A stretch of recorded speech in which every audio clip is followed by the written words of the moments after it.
ay sa aming bukas. Pinag-iisa mo ang puso't isipan sa pagkakaisa, pagtutulungan. San Jose del Monte, mahal kong bayan, iaangat ka namin, pag-ingatan. San Jose del Monte, mahal kong bayan, ilaling tagumpay, ika'y pagpaalayan. Anumang pagsubok sa amin. Tinatawagan ko po ang ating mahal na Vice Presidente. Ito po ang kagawad na napakasipag. Si Kagawad Alan di Makating raw.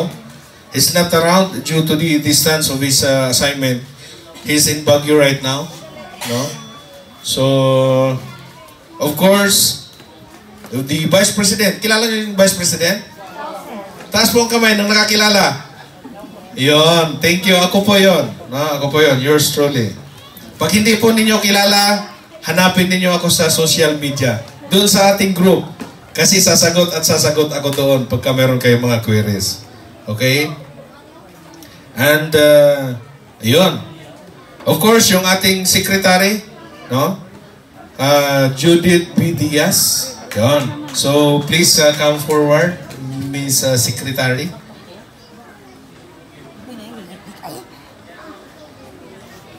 Treasurer. For our treasurer, Ma'am Patsy Lynn Basquinas. Yan. Yan. Si Ma'am Patsy Lynn po, dito po kayo sa harap. Yan. Pila po tayo. Siya po yung ating treasurer. She's a major, holding a rank of major in the Philippine Army. Kaya kung napapansin ninyo, weekends lang kami nagkikita kasi napaka-busy niya. No? Ang ating auditor, Angie Cabigin. Yan. So please come forward. Si Angie Cabigin po is from Philippine National Police. She's also active. Then for the chairperson for audit and inventory, Com-Chair Nolasco B. Cuderos Jr. Yan. Sir, please. Sir Cuderos is holding a rank of Lieutenant Colonel in the Philippine Army. He's also busy. You know, despite of the fact his busy schedule in the camp, in the military service, he's still able to deliver his duties and responsibilities as a member of the Board of Directors and Trustees. Please give him a round of applause. Of course, Chairperson for Grievance and Adjudication, Com-Chair Victorio G. Kimbo. Yan. Si Sir Kimbo ay active din. Siya po ay sa Bureau of Jail and Penology. So kung sino po mayroong gustong ipakulong dyan, alam nyo na kung sino ang inyong lalapitan. Yan. Siya po yung ating, kaya siya yung ating chairperson for grievance. Kaya pag mayroon kayong grievance, bago niya didinggin, ikukulong niya muna. Okay? Then, for chairperson for peace and order, Com-Chair Connie Ayahay, nandyan po ba siya? Ayun, sometimes his duty was take over by our chairperson for maintenance, Com-Chair Ariel. Then, chairperson for maintenance, yan, he is also the chairperson for social and cultural affairs. Com-Chair Ariel B. Mendoza. Yan, kilala nyo na si Guyan. Diba? Ito po ang napakasigasig na opisyal ng Heroesville 3. Yan. Mapagabi, mapaaraw, pag kinailangan ng kanyang serbisyo, siya ay nandun at your doorstep. Yan. Tingnan po ninyo yan, no? So, chairperson for livelihood, Miss Arnie G. Algayan. Yon, ang aming muse. Punta ka muna rito, lapit ka muna rito. Sige, balikan mo na lang yan mamaya. Para makilala kayo. Dapat doon kayo. Sige, di bale. Para ano tayo. Then, saan si Arnie? Yan, dito ka, Arn. Yan. Siya po si Arnie Algaya. Yan. Kung napapansin nyo, sa kanya po kayo dati nagbabayad ng inyong monthly dues. Nung siya ay nagbubuntis, inilipat natin muna ang pamamahala kay Nanay Imelda. No? Pero hindi po nangangahulugan na wala na sa kanya. Di ba? Okay? Yes. Pwede pa rin. Chairperson for Development and Services, Nanay Isidra L. Alvarado. Wala siya ngayon kasi nagkaroon ng emergency nasa Mindanao. No? So, palakpakan nyo po. Kilala nyo naman sila, di ba? Yon.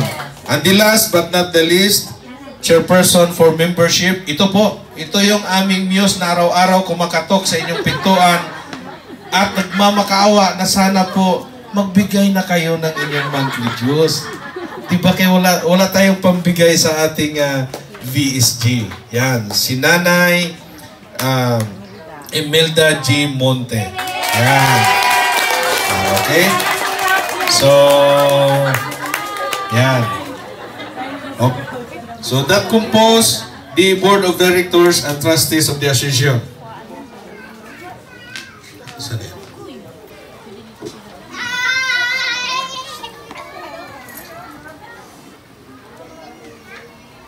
Heroes Bill 3, Barangay. Taas mo na.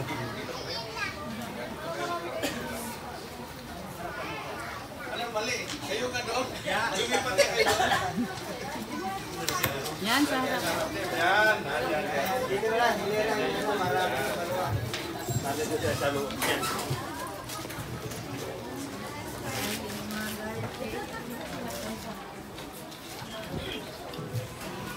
Heroes Bill 3, Barangay Gaya-Gaya, City of San Jose del Monte.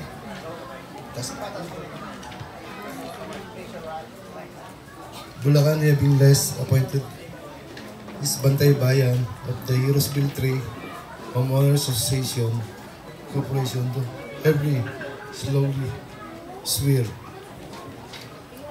that is will be bear faith and elegance to the association, that it will be assist authorized in the distillation of information of peace and order, community development, laws, ordinance, and administrative issuance. To assist the city and the barangay disaster, coordinating to the council in the medical traffic, safety and security service, especially in case of emergency. To help local official and the PNP to the gather data insurgency, crime, drugs, addiction, juvenile, delinquency, vice dance, and gambling, and prostitution dens. To conduct Rwanda as similar neighborhood watch activities in area where there are the barangay town posts, which I will serve the station faithfully without any mental reservation and whatsoever, to help and God.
yung regalo nyo ha.